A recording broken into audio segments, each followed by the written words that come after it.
나토 16개국 긴급회의에서 미국이 폭탄 발언을 했습니다. 한국을 빼면 나토는 끝장입니다. 회의장이 발칵 뒤집혔습니다. 독일이 비웃었고 프랑스가 조롱했습니다. 하지만 진짜 충격은 그 다음이었습니다. 일본이 떨리는 목소리로 시인했습니다. 우리는 한국 없이 군함도 못 만듭니다. 회의장이 얼어붙었습니다. 전 세계 군함의 절반을 만드는 나라, 미 해군조차 수리를 맡기는 나라, 중국이 제재했다가 오히려 무릎 꿇은 나라, 나토 16개국을 침묵시킨 충격적인 전말을 지금 공개합니다.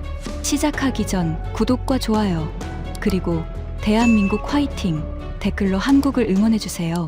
브뤼셀 나토 본부 지하 2층, 보안 등급 A구역 전략회의실 앞에 섰을 때 복도의 형광등이 미세하게 윙윙거리는 소리가 유난히 크게 들렸습니다. 손바닥에 땀이 차올랐죠. 오른손에 들린 브리핑 자료 42페이지.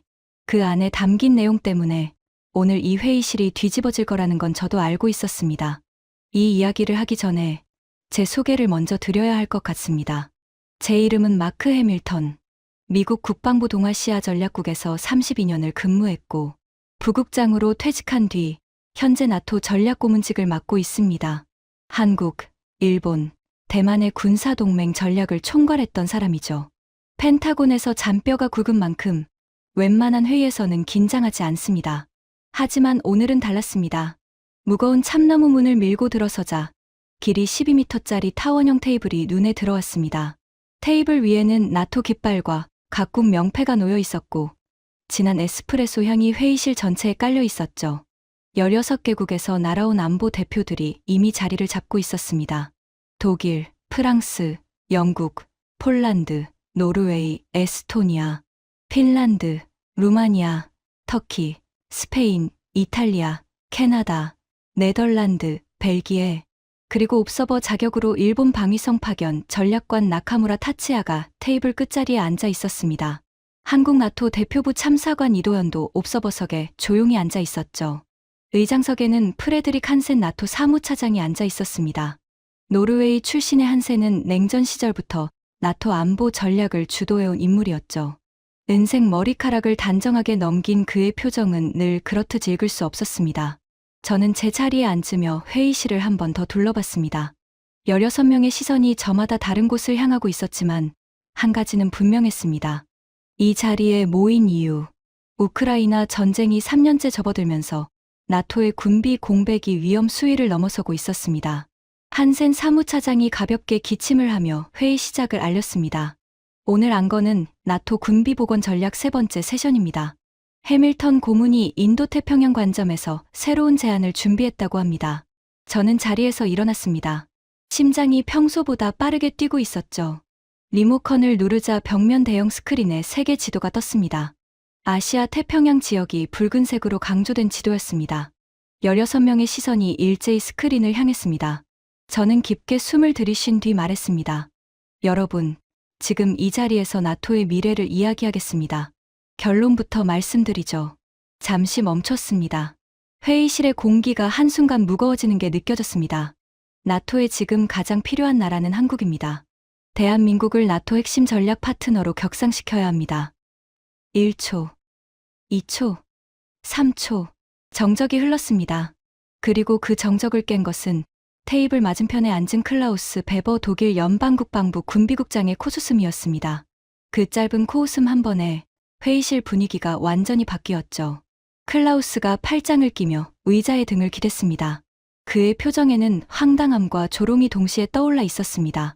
독일 연방군에서 30년을 복무하고 레오파르트 전차 개발 사업을 직접 진두지휘한 인물답게 유럽 방산에 대한 자부심이 대단한 사람이었죠. 해밀턴 고문. 클라우스가 낮은 목소리로 입을 열었습니다.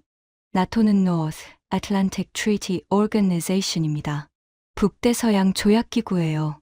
한국은 태평양 건너편에 있는 나라입니다. 지리적으로도 역사적으로도 전략적으로도 나토와 접점이 없어요. 그의 말이 끝나기가 무섭게 장 링 모랭 프랑스 해군 참모부 전략기획관이 손을 들었습니다. 잘 다듬어진 콧수염 아래로 비소가 스쳤죠. 저도 동의합니다. 프랑스는 세계 3번째 해군력을 보유하고 있고 해추진 항공모함 샤를 드골을 운용합니다. 조선 능력도 충분하고요. 솔직히 묻겠습니다. 프랑스 해군이 있는데 한국이 왜 필요합니까? 회의실 여기저기서 고개를 끄덕이는 모습이 보였습니다. 제 가슴이 답답해지기 시작했죠. 에스토니아 대표 마르틴 카스크가 말했습니다. 해밀턴 고문님의 의견을 존중합니다만 한국은 나토 회원국도 아니고 유럽 안보에 직접적인 이해관계도 없습니다. 우크라이나 전쟁에도 직접 군사 지원을 하지 않았고요. 루마니아 대표 이온 포페스쿠도 거들었습니다. 유럽 안보는 유럽이 해결해야죠. 아시아 국가에 의존한다는 것 자체가 나토의 정체성에 맞지 않습니다. 한순간 사방에서 반박이 쏟아지기 시작했습니다. 이탈리아 대표가 고개를 저었고 스페인 대표는 펜을 내려놓으며 한숨을 쉬었습니다. 캐나다 대표마저 의아하다는 표정을 짓고 있었죠. 16명 중 저를 지지하는 시선은 단 하나도 없었습니다.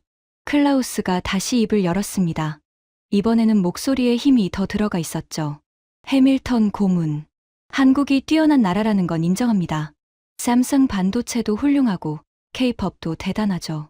하지만 그건 문화와 산업의 영역이에요. 나토는 군사동맹입니다. 인구 5천만의 분단 국가가 나토 전략 파트너? 독일이 8천만, 프랑스가 6,700만, 영국이 6,700만입니다. 유럽에만 이미 충분한 역량이 있어요. 제 등에서 식은땀이 흘러내렸습니다. 예상했던 반응이었지만 이렇게까지 한꺼번에 몰아칠 줄은 솔직히 몰랐습니다. 모랭이 여유로운 미소를 지으며 덧붙였습니다. 솔직히 말씀드리면 저는 이 안건을 다음 의제로 넘기는 게 맞다고 봅니다.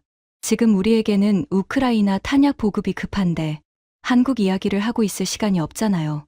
몇 명이 웃었습니다. 가벼운 웃음이 아니었습니다. 제 제안 자체가 우스꽝스럽다는 뜻이 담긴 웃음이었죠. 그 순간 옵서버석의 나카무라가 미세하게 고개를 돌려 저를 쳐다봤습니다. 그의 눈빛에 뭔가 복잡한 감정이 스쳤지만 그는 아무 말도 하지 않았습니다. 옵서버는 발언권이 없으니까요.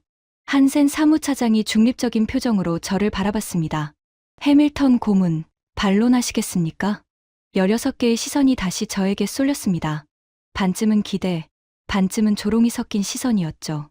저는 서두르지 않았습니다. 테이블 위에 물 한 잔을 천천히 들어 마셨죠.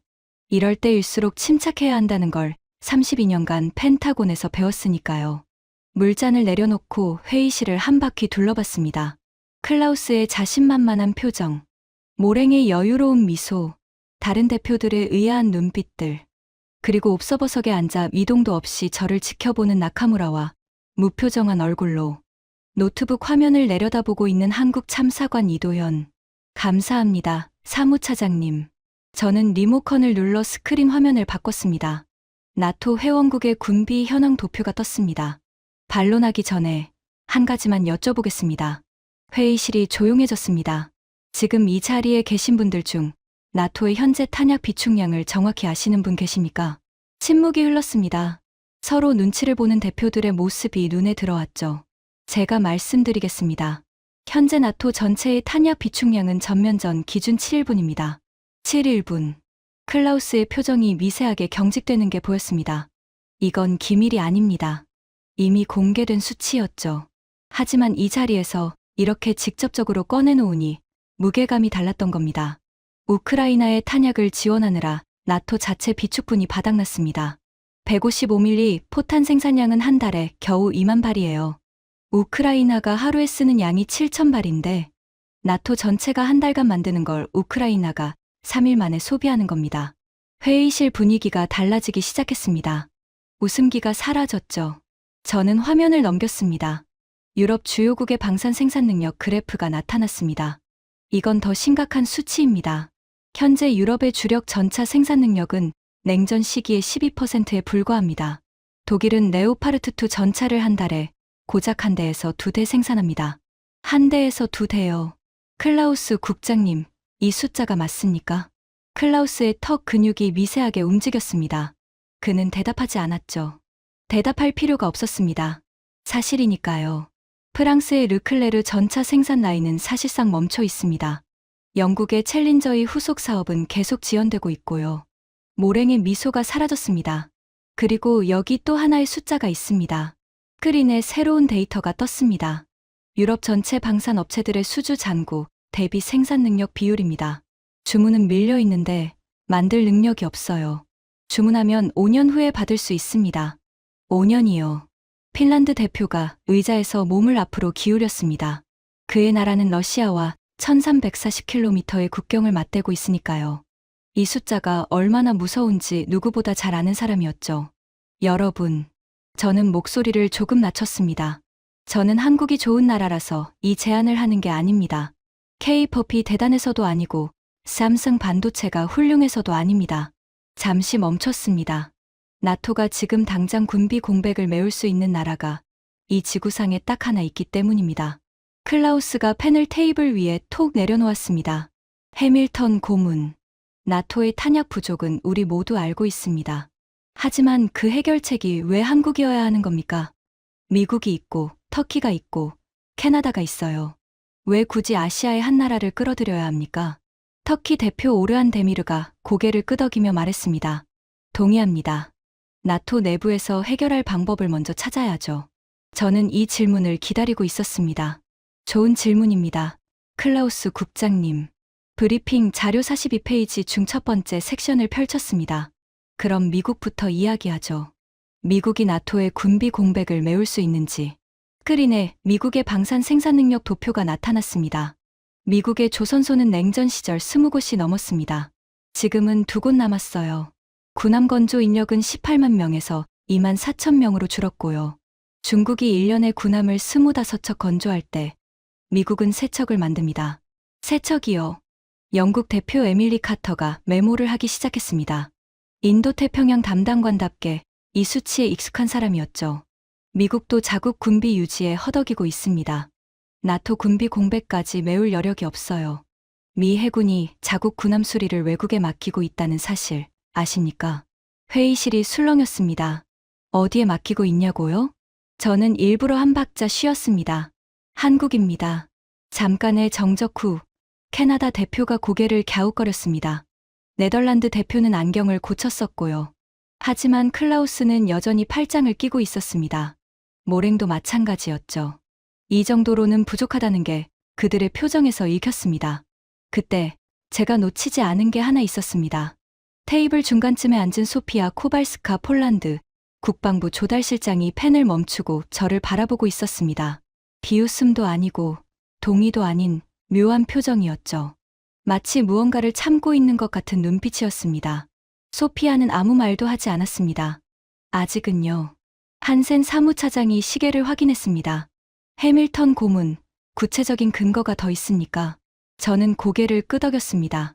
사무차장님, 제가 32년간 펜타곤에서 직접 봤던 것을 말씀드리겠습니다. 여러분이 한국에 대해 모르고 계신 사실들이 있습니다. 그리고 그 사실들을 알게 되면 오늘 이 회의실의 분위기가 완전히 달라질 것이라고 확신합니다. 클라우스가 코웃음을 쳤습니다. 그건 두고 보겠습니다. 저는 속으로 생각했습니다. 그래요. 두고 보시죠. 제 아버지가 60년 전에 그 나라에서 본 것을. 그리고 제가 32년간 목격해온 것을. 브리핑 자료의 다음 페이지를 넘겼습니다. 진짜 이야기는 지금부터였습니다. 스크린에 새로운 슬라이드가 떴습니다. 세계 조선업 시장 점유율 원형 그래프였어요. 파란색이 절반 이상을 차지하고 있었죠. 본론으로 들어가겠습니다. 먼저 조선업 이야기부터 하죠. 클라우스가 고개를 갸웃거렸습니다. 조선업이요? 지금 나토 군비회의에서 배 만드는 이야기를 하자는 겁니까? 클라우스 국장님, 나토는 해양동맹입니다. 대서양을 사이에 둔 군사동맹이에요. 군함이 없으면 나토는 존재할 수 없습니다. 그리고 군함을 만들려면 조선소가 필요하고요. 클라우스가 입을 다물었습니다. 틀린 말이 아니었으니까요. 현재 전 세계 선박 건조량에서 한국이 차지하는 비율이 얼마인지 아십니까? 저는 스크린의 파란색 영역을 가리켰습니다. 51%입니다. 전 세계에서 바다에 띄워지는 배의 절반 이상을 한국이 만듭니다. 회의실이 조용해졌습니다. 51%라는 숫자의 무게를 소화하는데 시간이 필요한 것 같았어요. 한국의 연간 선박 건조량은 820척입니다. 방금 제가 말씀드린 미국이 3척이에요. 820대 3점. 이게 현실입니다. 에밀리 카터 영국 대표가 펜을 멈추고 저를 올려다봤습니다. 잠깐요. 해밀턴 고문. 그 820척이라는 건 상선을 포함한 수치 아닙니까? 우리가 논의하는 건 군함입니다. 좋은 지적이었습니다. 예상했던 질문이기도 했고요. 맞습니다. 카터 대표. 하지만 핵심은 이겁니다. 군함을 건조하려면 대형 선박을 만들 수 있는 인프라, 숙련 인력, 용접 기술, 특수강 가공 능력이 필요합니다. 이건 하루아침에 생기는 게 아니에요. 수십 년간 상선을 만들면서 쌓은 역량이 곧 군함 건조 능력으로 직결됩니다. 저는 다음 슬라이드를 넘겼습니다. LNG 운반선 시장 점유율 그래프가 나타났어요. 이번에는 파란색이 압도적이었습니다. 이건 LNG 운반선 시장입니다. 액화천연가스를 운반하는 배인데 왜 이게 중요하냐면요. 손가락을 세워 설명했습니다.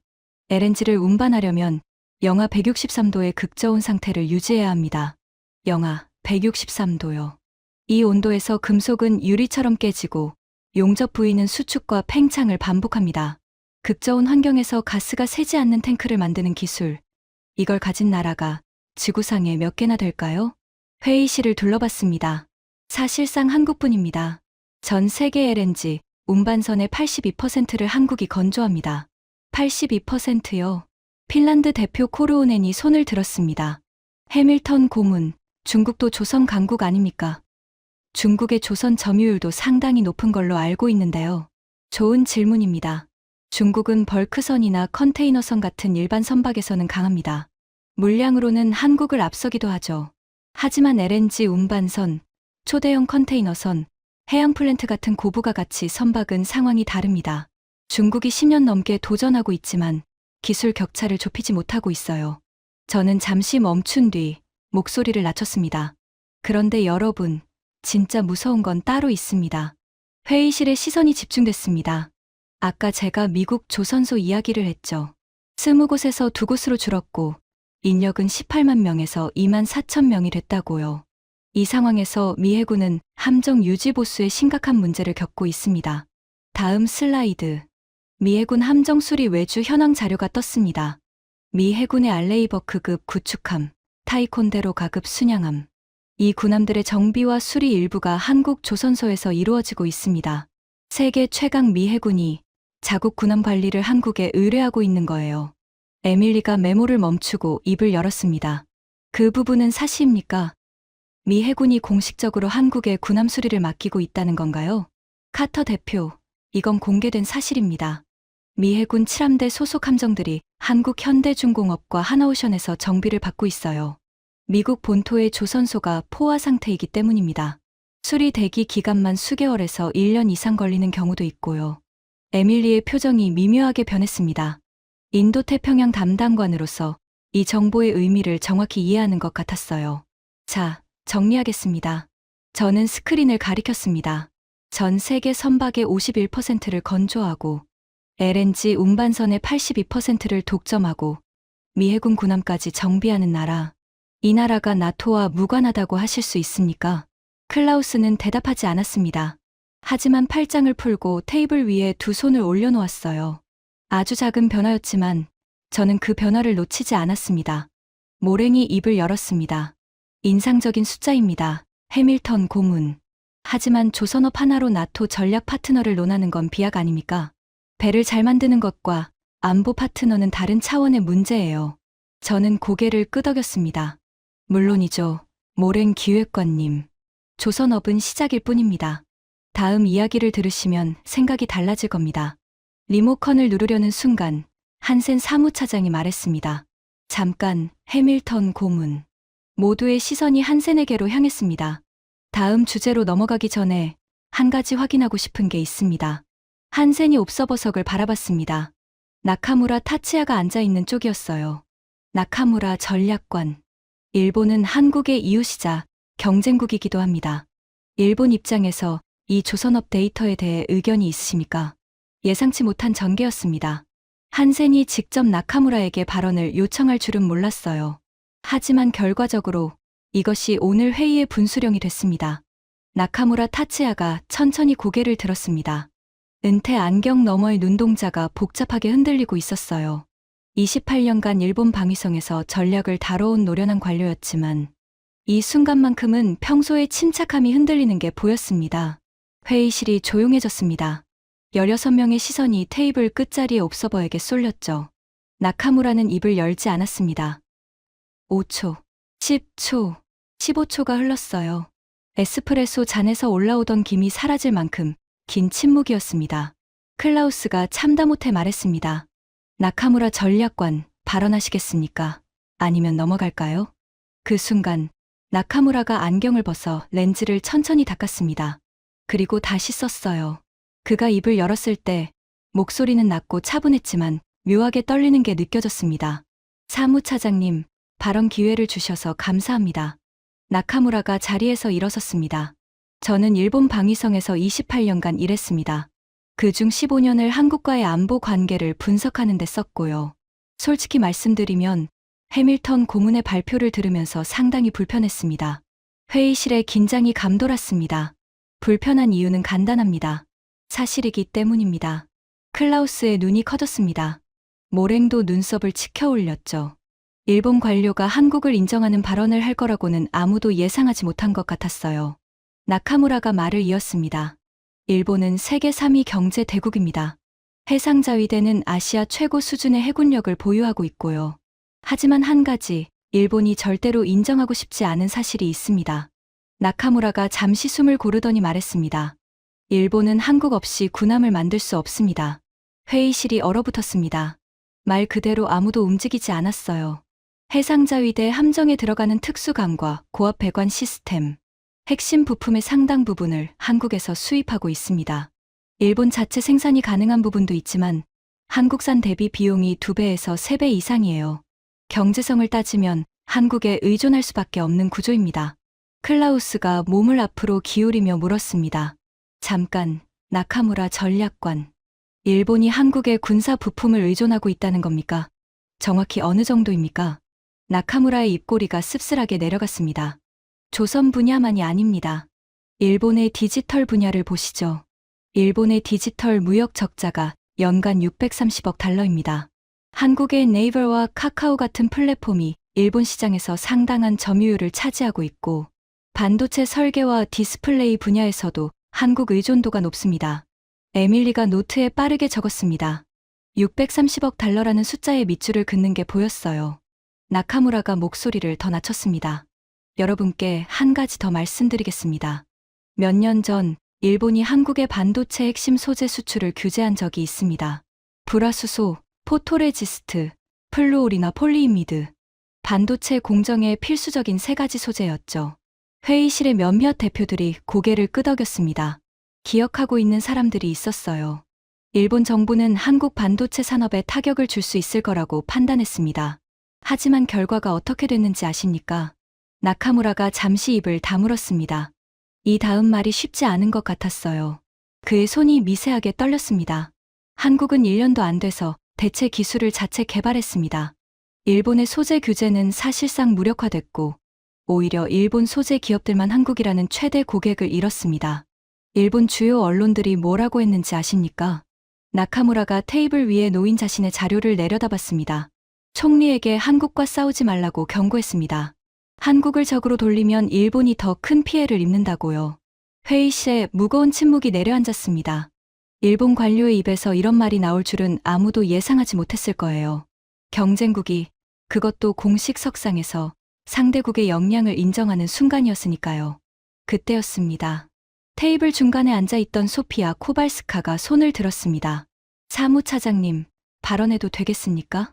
한센이 고개를 끄덕였습니다. 소피아가 자리에서 일어섰습니다.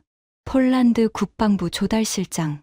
실전에서 무기를 직접 다뤄본 사람이 이 회의실에서 발언하는 건 처음이었어요. 저는 나카무라 전략관의 발언에 공감합니다. 폴란드는 한국과 직접 방산거래를 하고 있는 나라입니다. 이론이 아니라 경험으로 말씀드리는 겁니다. 클라우스의 눈이 소피아에게로 향했습니다. 표정이 굳어져 있었어요. 해밀턴 고문이 조선업 데이터를 보여주셨는데 저는 거기에 한 가지를 더하고 싶습니다. 조선업뿐 아니라 방산에서도 한국의 역량은 실질적입니다. 이건 제가 직접 경험한 사실입니다. 소피아가 해밀턴을 바라봤습니다. 해밀턴 고문, 방산 이야기를 이어가 주시겠습니까? 제가 보충할 부분이 있습니다. 저는 가슴이 뛰었습니다. 아직 방산 슬라이드를 꺼내기도 전에 소피아가 먼저 문을 열어준 거예요. 첫 번째 동요자가 등장한 겁니다. 클라우스의 턱 근육이 한번 움찔했습니다. 하지만 그는 아무 말도 하지 않았어요. 분위기가 바뀌기 시작한 건 바로 이 순간이었습니다. 제가 방산 슬라이드를 넘기기 전에 클라우스가 먼저 입을 열었습니다. 그의 목소리에는 아까의 조롱 대신 날카로운 분석가의 톤이 실려 있었어요. 해밀턴 고문. 조선업과 반도체에서 한국이 강하다는 건 인정하겠습니다. 나카무라 전략관의 증언도 들었고요. 클라우스가 손가락으로 테이블을 두드렸습니다. 하지만 근본적인 질문이 있습니다. 왜 한국이어야 합니까? 중국도 조선 강국이고 반도체에 천문학적 투자를 하고 있습니다. 방산도 빠르게 성장하고 있고요. 한국 대신 중국으로 대체할 수는 없습니까? 저는 속으로 생각했습니다. 왔다. 이 질문을 기다리고 있었어요. 클라우스 국장님, 아주 중요한 질문을 해주셨습니다. 스크린에 새로운 자료를 띄웠습니다. 중국의 대한국 의존도 분석 도표였어요. 결론부터 말씀드리죠. 중국은 한국의 대안이 될 수 없습니다. 오히려 중국이야말로 한국 없이는 움직일 수 없는 나라예요. 클라우스의 눈썹이 올라갔습니다. 중국의 반도체 산업을 보시죠. 중국이 수입하는 메모리 반도체의 47%가 한국산입니다. 삼성과 SK하이닉스 제품이에요. 스마트폰과 노트북에 들어가는 OLED 디스플레이는 54%가 한국산이고, 배터리 핵심 소재인 희토류 가공 기술에서도 한국 의존도가 73%에 달합니다. 숫자 하나하나를 읽을 때마다 회의실 분위기가 미묘하게 변하는 게 느껴졌어요. 모랭이 물었습니다. 잠깐요, 해밀턴 고문. 중국이 반도체 자금률을 올리기 위해 수조 원을 투자하고 있다는 건 다 아는 사실 아닙니까? 시간이 지나면 한국 의존도는 낮아질 텐데요. 모랭 기획관님, 중국이 반도체에 투자한 금액이 지난 10년간 1,500억 달러가 넘습니다. 하지만 결과가 어떻습니까? 첨단 공정에서의 격차는 오히려 벌어지고 있어요. 3나노, 5나노 공정은 전 세계에서 TSMC와 삼성만 가능합니다. 돈을 쏟아붓는다고 해결되는 문제가 아니에요. 클라우스가 고개를 저으며 말했습니다. 그건 반도체 이야기이고 나토 안보와는 거리가 있어요. 우리가 논의하는 건 군사적 역량입니다. 물론이죠. 그럼 군사적 맥락에서 말씀드리겠습니다. 저는 다음 슬라이드를 넘겼습니다. 중국의 대한국 경제 제재 타임라인이 나타났어요. 몇 년 전 한국이 미국의 THAAD 미사일 방어 체계를 배치했을 때 무슨 일이 있었는지 기억하시는 분 계십니까? 에스토니아 대표가 말했습니다. 중국이 한국에 경제 보복을 했죠. 한류 콘텐츠 금지, 관광 제한, 한국 기업 불이익 같은. 정확합니다. 중국은 한국에 전방위적 경제 압박을 가했어요. 한국 경제에 심각한 타격을 줄 수 있을 거라고 판단한 거죠. 저는 그래프의 타임라인을 손가락으로 짚었습니다. 하지만 실제로 벌어진 일은 정반대였습니다. 회의실이 조용해졌습니다. 중국이 한국산 반도체 수입을 제한하려 하자 중국 내 스마트폰 공장과 전자제품 생산 라인이 먼저 타격을 받기 시작했어요. 메모리 칩 47%, OLED 54%가 한국산인데 이걸 끊으면 중국 자국 기업 생산이 먼저 멈추는 겁니다. 네덜란드 대표가 안경을 벗어 닦으며 중얼거렸습니다. 그러니까 자충수를 둔 셈이군요. 정확합니다. 중국은 한국을 제재하려다가 자국 산업이 먼저 흔들리자 몇 달 만에 조용히 제재를 완화했습니다. 공식 발표 없이요. 체면 때문에 대놓고 철회한다고는 못했지만 실질적으로 대부분의 제재가 흐지부지 됐어요. 저는 잠시 멈추고 회의실을 둘러봤습니다. 여러분, 이게 의미하는 바가 뭡니까? 세계 2위 경제 대국 중국이 한국을 제재하려고 했다가 자국 경제가 먼저 흔들려서 물러난 겁니다. 한국을 대체할 수 있는 나라였다면 이런 일이 벌어졌을까요? 클라우스가 물을 한 모금 마셨습니다. 그의 표정이 아까와 달라져 있었어요. 조롱은 사라졌고 무언가를 계산하는 듯한 눈빛이 들어서 있었습니다. 터키 대표 데미르가 손을 들었습니다. 해밀턴 고문, 한 가지 궁금한 게 있습니다. 한국이 조선업과 반도체에서 강하다는 건 알겠는데 그게 나토에 실질적으로 어떤 의미가 있습니까? 구체적으로 나토, 군비 공백을 어떻게 메울 수 있다는 건지 설명해 주십시오. 좋은 질문입니다. 바로 그 이야기를 하려던 참이었어요. 저는 브리핑 자료의 방산 섹션을 펼쳤습니다. 지금부터 하는 이야기는 이론이 아닙니다. 이미 벌어지고 있는 현실이에요. 소피아 코발스카의 눈빛이 빛났습니다. 그녀는 이 다음에 무슨 이야기가 나올지 이미 알고 있었으니까요. 스크린에 두 개의 전차 사진이 나란히 떴습니다. 왼쪽은 독일의 레오파르트 2A7, 오른쪽은 한국의 K2 흑표였어요. 유럽 방산의 현실을 구체적으로 보여드리겠습니다. 저는 왼쪽 사진을 가리켰습니다. 레오파르트 2, 세계 최고의 전차 중 하나입니다. 성능은 의심할 여지가 없어요. 하지만 문제는 성능이 아닙니다. 다음 슬라이드. 유럽 주요 방산업체의 납품 일정표가 나타났습니다. 빨간색으로 표시된 지연 구간이 압도적이었죠. 현재 레오파르트 2를 주문하면 납품까지 60개월이 걸립니다. 5년이에요. 우크라이나 전쟁이 시작된 후 유럽 각국이 전차를 긴급 발주했지만 생산 라인이 냉전 이후 축소돼서 물량을 맞출 수가 없는 상황입니다. 클라우스의 얼굴이 붉어졌습니다. 독일 방산의 수장으로서 이 사실이 공개석상에서 거론되는 게 불편한 것 같았어요. 해밀턴 고문. 클라우스의 목소리가 낮아졌습니다. 생산 지연은 수요 폭증 때문입니다. 독일 방산의 기술력 문제가 아니에요. 생산 라인을 확충하면 해결됩니다. 맞습니다. 클라우스 국장님. 기술력 문제가 아니에요.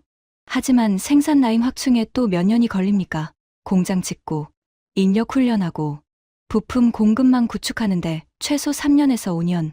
그동안 우크라이나는 어떻게 합니까? 러시아가 기다려줍니까? 클라우스가 입을 다물었습니다. 이제 오른쪽 사진을 보시죠. 한국의 K2 흑표 전차가 클로즈업 됐습니다. 한국은 폴란드의 K2 전차, K9 자주포, FA50 경공격기를 수출하는 계약을 체결했습니다. 총 계약 규모 410억 달러. 나토 역사상 단일 방산 수출 계약으로는 최대 규모 중 하나입니다. 스페인 대표가 눈을 크게 떴습니다. 410억 달러요? 그 규모가 맞습니까? 맞습니다. 하지만 금액보다 더 중요한 게 있어요. 저는 소피아를 바라봤습니다. 납품 속도입니다. 코발스카 실장님, 직접 말씀해 주시겠습니까? 소피아가 자리에서 일어섰습니다. 회의실의 시선이 일제히 그녀에게로 쏠렸죠. 여러분, 소피아의 목소리는 단호했습니다. 실전 경험이 있는 사람 특유의 무게감이 실려 있었어요. 저는 폴란드 국방부 조달실장으로서 한국산 무기 도입 과정을 처음부터 끝까지 직접 관리한 사람입니다. 이론이 아니라 제가 두 눈으로 직접 본 것을 말씀드리겠습니다. 소피아가 클라우스를 똑바로 쳐다봤습니다. 계약 체결 후 18개월 만에 한국에서 제조한 K2 전차와 K9 자주포가 바르샤바에 도착했습니다. 포장도 뜯지 않은 신품이었어요. 운송 컨테이너를 열었을 때 저는 제 눈을 의심했습니다. 18개월이요. 소피아의 손이 테이블 위에서 꽉 쥐어졌습니다. 독일에 발주한 레오파르트 2는 지금 몇 년째 기다리고 있는지 아십니까? 한국이 18개월 만에 납품한 것을. 독일은 5년이 지나도 보내지 못하고 있습니다. 회의실이 조용해졌습니다. 클라우스의 얼굴이 돌처럼 굳어 있었어요. 같은 나토 동맹국인 폴란드의 조달실장이 독일 방산의 현실을 공개적으로 지적하는 순간이었으니까요. 소피아가 말을 이었습니다. 그뿐이 아닙니다. FA50 경공격기도 예정대로 인도됐고 폴란드 공군 조종사 훈련 프로그램까지 한국이 함께 제공했어요. 훈련 시설 구축부터 시뮬레이터 세팅까지 패키지로 들어온 겁니다. 에밀리가 물었습니다. 코발스카 실장님, 한국산 장비의 실제 성능은 어떻습니까? 납품이 빠르다는 건 알겠는데 성능도 기대에 부합합니까? 소피아가 고개를 끄덕였습니다. K9 자주포는 이미 폴란드군 실전 배치를 마쳤습니다. 포탄 발사 정밀도, 자동 장전 속도, 기동성 모두 우리 기준을 충족해요. 독일의 필시 2000과 비교해도 손색 없는 수준입니다. 오히려 일부 항목에서는 앞서기도 하고요. 클라우스가 의자에서 몸을 앞으로 기울였습니다. 코발스카 실장. 그의 목소리가 무겁게 가라앉아 있었어요. 폴란드가 한국 무기를 선택한 이유가 순수하게 성능과 납기 때문입니까? 정치적 고려는 없었습니까? 소피아가 주저없이 대답했습니다. 클라우스 국장님, 폴란드는 러시아와 국경을 맞대고 있는 나라입니다. 우리에게 무기 도입은 생존의 문제예요. 정치적 고려로 장비를 선택할 여유가 없습니다. 5년 뒤에 도착하는 최고급 전차보다 18개월 만에 배치할 수 있는 전차가 우리한테는 더 소중합니다. 그 말에 핀란드 대표가 고개를 끄덕였습니다. 에스토니아 대표도 눈빛이 달라져 있었어요. 러시아 인접국들의 반응이 먼저 바뀌기 시작한 거죠. 당연한 일이었습니다. 러시아의 위협을 가장 가까이에서 느끼는 나라들이니까요. 루마니아 대표 포페스쿠가 처음으로 말을 바꿨습니다. 해밀턴 고문, 솔직히 인정하겠습니다. 한국의 방산 역량이 이 정도인 줄은 몰랐습니다. 저는 고개를 끄덕이며 회의실의 분위기를 읽었습니다. 아까 16명 전원이 반대하던 상황에서 소피아의 증언 이후 최소 78명의 표정이 달라져 있었어요. 완전한 지지는 아니더라도 적어도 경청하는 태도로 바뀐 거죠. 하지만 클라우스와 모랭은 여전히 굳은 표정이었습니다. 이 두 사람의 벽을 뚫지 못하면 결론은 나지 않을 거예요. 저는 브리핑 자료를 한 장 더 넘겼습니다. 여러분, 지금까지 조선업, 반도체, 방산 이야기를 했습니다. 모두 중요한 내용이에요. 하지만 아직 핵심을 말씀드리지 않았습니다.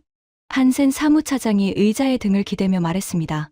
핵심이라면 왜 한국만 이게 가능한지 그 이유입니다. 저는 리모컨을 내려놓았습니다. 스크린도 끄지 않았어요. 하지만 더 이상 슬라이드를 사용하지 않았습니다. 이 이야기는 데이터가 아니라 사람의 목소리로 전해야 한다고 생각했거든요. 지금까지 제가 보여드린 숫자들 51% 조선 점유율, 82% LNG, 410억 달러 방산 계약, 18개월 납품. 이 모든 숫자의 뒤에는 하나의 공통된 무언가가 있습니다. 회의실이 조용해졌습니다. 저는 이걸 신뢰자본이라고 부릅니다. 클라우스가 고개를 갸웃거렸습니다. 신뢰자본이라고요? 경제학 용어가 아닌 것 같은데. 맞습니다. 제가 만든 용어예요. 하지만 이걸 이해하시면 왜 한국이 대체 불가능한 나라인지 납득하시게 될 겁니다. 저는 테이블 앞으로 한 걸음 나왔습니다. 40여 년 전 사우디아라비아에서 산업도시 건설 프로젝트가 있었습니다. 사막 한가운데 낮 기온 52도. 미국, 유럽 건설사들이 환경이 너무 가혹하다며 포기했어요. 잠시 멈췄습니다. 한국이 갔습니다. 52도 사막에서 한국 노동자들이 일했어요. 에어컨 없는 현장에서 하루 16시간씩 탈수 증상으로 쓰러지면 일어나서 다시 일했다고 합니다. 핀란드 대표가 눈을 깜빡였습니다. 추운 나라 사람이라 52도라는 온도가 상상이 안 되는 것 같았어요. 결과가 어떻게 됐는지 아십니까? 납기보다 빨리 완공했습니다. 사우디 왕실이 놀랄 만큼. 그날 이후 중동에서 한국 건설사의 신뢰는 하늘을 찔렀어요. 사우디, UAE, 카타르, 쿠웨이트.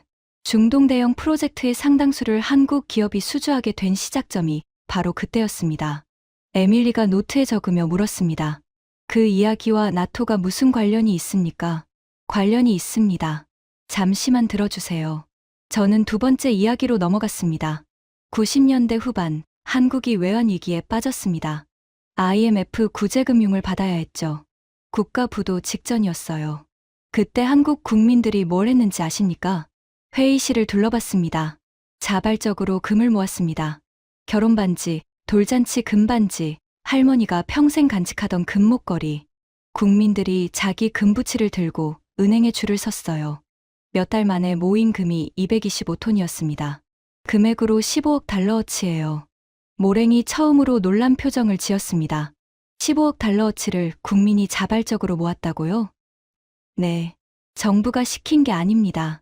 국민들이 스스로 움직인 거예요. 새벽부터 은행 앞에 줄을 섰고 어떤 할머니는 시집 올 때 가져온 유일한 금반지를 내놓으며 울었다고 합니다.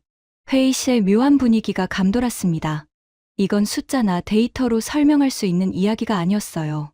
그리고 UAE 바라카 원자력 발전소. 한국은 미국과 프랑스를 제치고 이 사업을 수주했습니다. 왜 한국이 이겼는지 아십니까? 가격이 싸서가 아닙니다. UAE가 한국의 납기 준수 실적을 신뢰했기 때문이에요.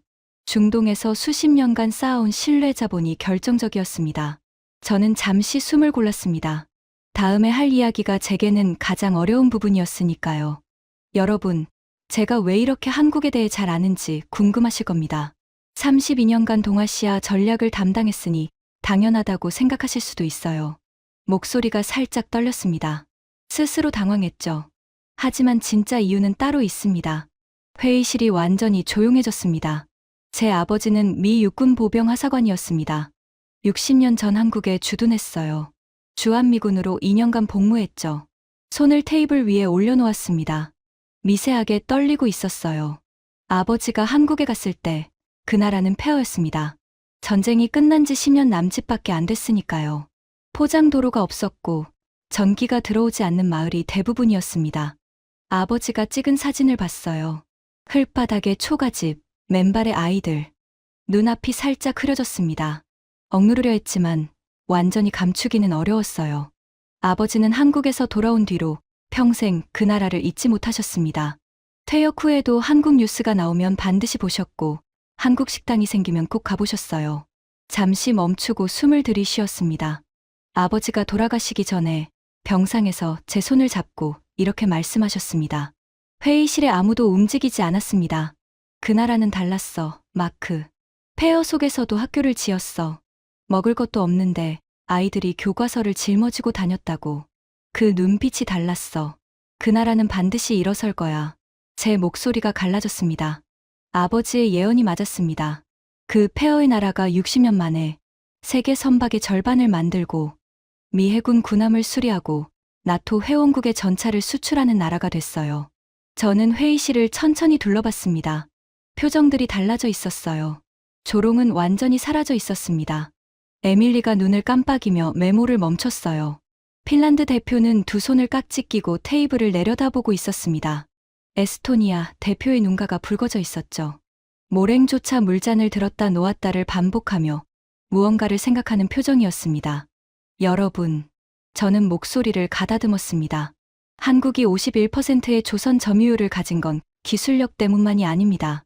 82%의 LNG 독점은 설비 때문만이 아니에요. 18개월 만에 전차를 납품하는 건 공장이 커서가 아닙니다. 한 박자 멈췄습니다. 52도 사막에서 쓰러져도 일어나는 사람들.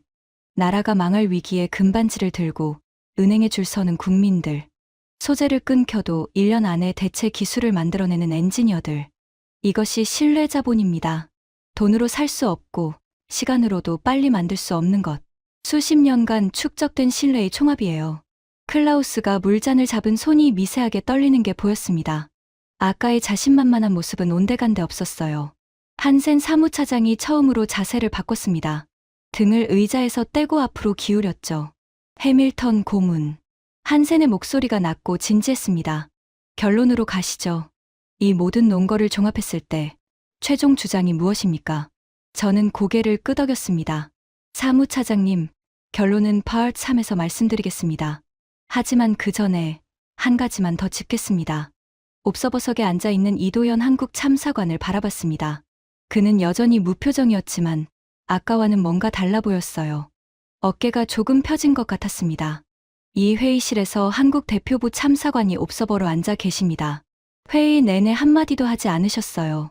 자국이 이렇게 논의되는 자리에서 입을 다물고 있다는 게 얼마나 어려운 일인지 저는 압니다. 이도현이 처음으로 고개를 들어 저를 바라봤습니다. 하지만 한국은 원래 그런 나라입니다. 말로 하지 않아요. 결과로 보여주는 나라예요. 52도 사막에서도 IMF 위기에서도 소재 규제에서도 말이 아니라 행동으로 증명했습니다. 회의실의 분위기가 완전히 바뀌어 있었습니다. 아까 16명 전원이 반대하던 그 방이 맞나 싶을 정도였어요. 클라우스가 시계를 확인했습니다. 그리고 저를 바라보며 말했습니다. 해밀턴 고문. 계속하십시오. 아까와 같은 사람의 목소리가 맞나 싶을 만큼 톤이 달라져 있었습니다. 저는 브리핑 자료의 마지막 섹션을 펼쳤습니다. 이제 진짜 결론을 말할 차례였습니다. 한센 사무차장이 시계를 확인했습니다. 회의가 시작된 지 2시간이 넘어가고 있었어요. 창문 없는 지하 회의실이었지만 공기가 완전히 달라져 있었습니다. 처음에 가득했던 조롱과 비웃음은 사라졌고 무겁고 진지한 분위기가 테이블 위를 누르고 있었죠. 해밀턴 고문, 결론을 듣겠습니다. 저는 고개를 끄덕이고 자리에서 일어섰습니다. 스크린에 전원을 껐어요. 더 이상 슬라이드는 필요 없었습니다. 2시간 넘게 숫자와 데이터를 보여드렸으니까요. 마지막은 숫자가 아니라 본질을 말해야 했습니다. 여러분, 하나만 여쭤보겠습니다. 회의실을 천천히 둘러봤습니다. 16개의 얼굴.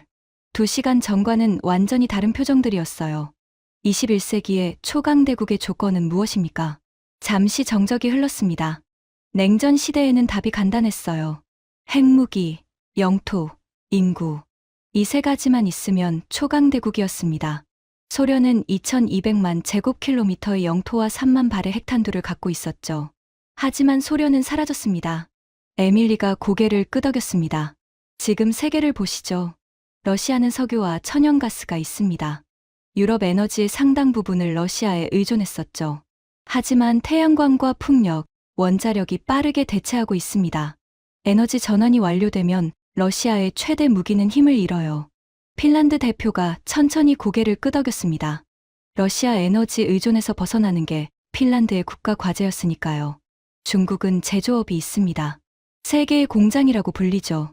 하지만 베트남, 인도, 인도네시아가 빠르게 추격하고 있어요. 저임금 제조업에서의 중국의 우위는 매년 줄어들고 있습니다. 터키 대표 데미르가 팔짱을 풀고 메모를 시작했습니다. 그럼 미국은요? 미국은 여전히 군사력, 기술력, 달러 패권을 가지고 있습니다. 하지만 아까 보셨듯이 조선소는 두 곳으로 줄었고 군함 건조 인력은 87%가 사라졌어요. 미국조차 모든 분야에서 자급자족이 불가능한 시대가 된 겁니다. 저는 한 박자 쉬었습니다.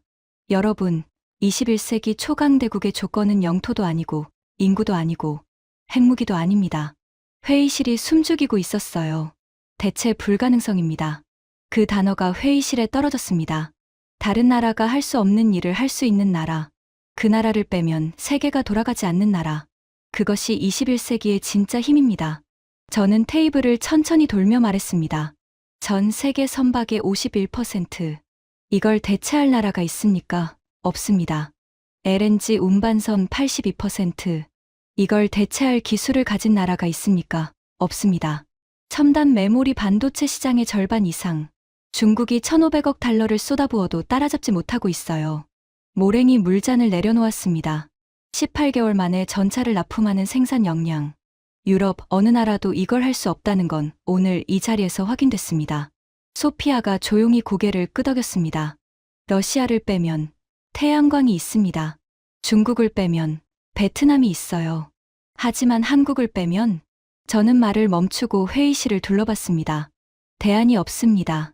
세계 해운이 멈추고 반도체 공급망이 무너지고 나토 군비 복원 일정이 수년 단위로 지연됩니다.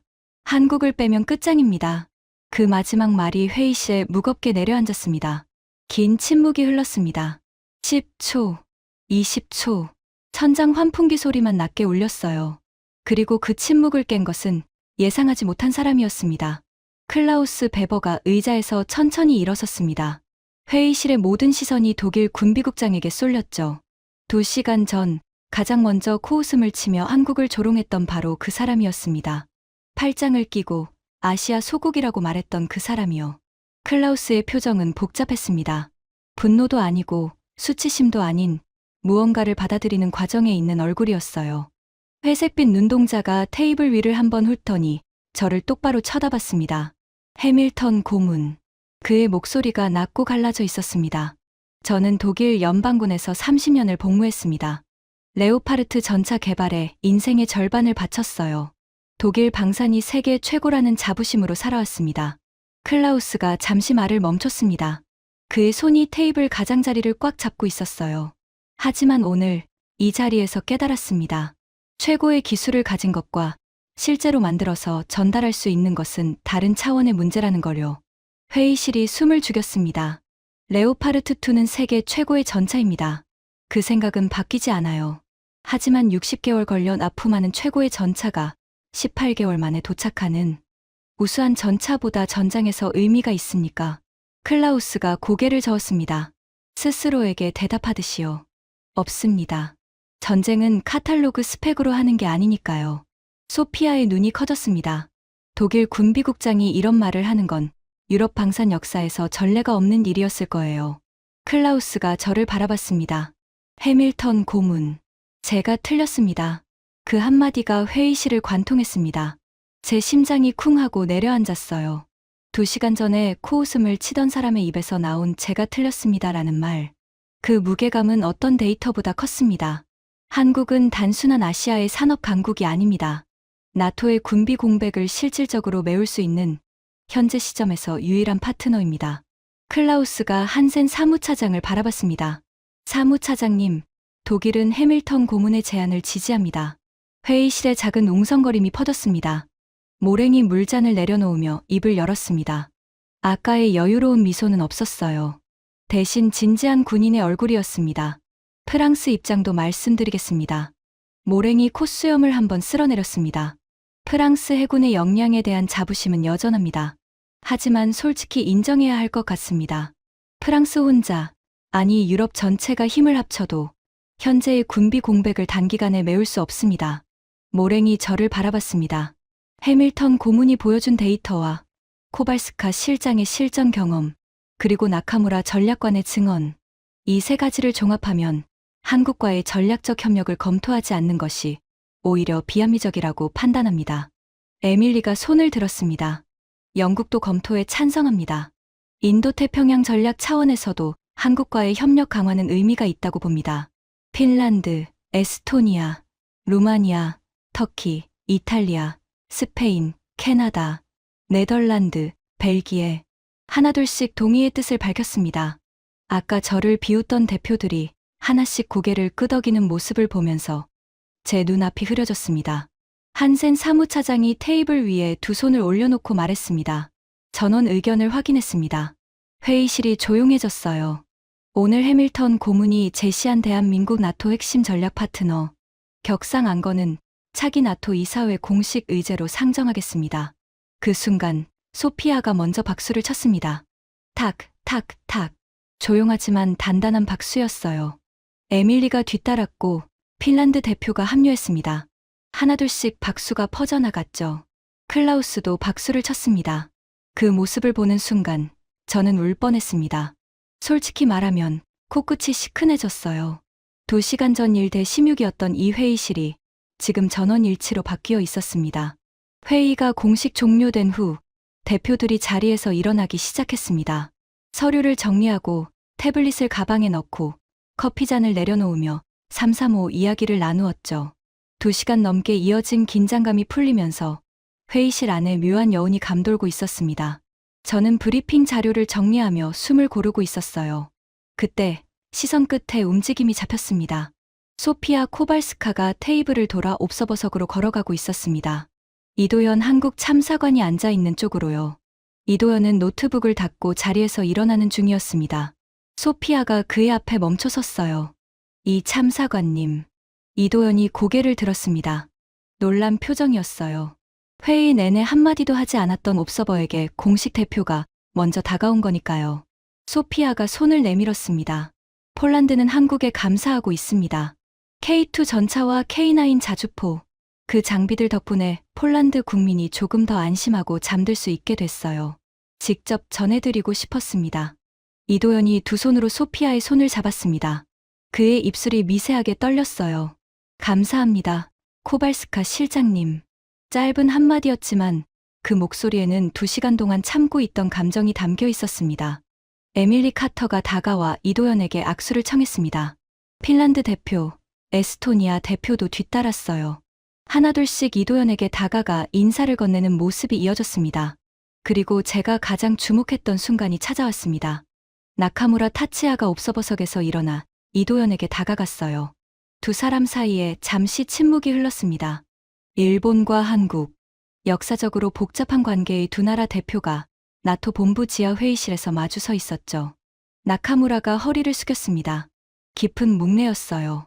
일본 관료가 한국 외교관에게 이런 인사를 하는 건 흔히 볼 수 있는 장면이 아니었습니다. 이 참사관님, 오늘 이 자리에서 많은 것을 배웠습니다. 나카무라의 목소리가 조용했지만 또렷했어요. 한국이라는 나라의 무게를 저도 다시 한번 느꼈습니다. 이도현이 같은 깊이로 허리를 숙여 답례했습니다. 두 사람이 고개를 드는 순간 나카무라의 눈가가 붉어져 있는 게 보였어요. 저는 그 장면을 지켜보다가 시선을 돌렸습니다. 클라우스 베버가 회의실 문 앞에 서 있었어요.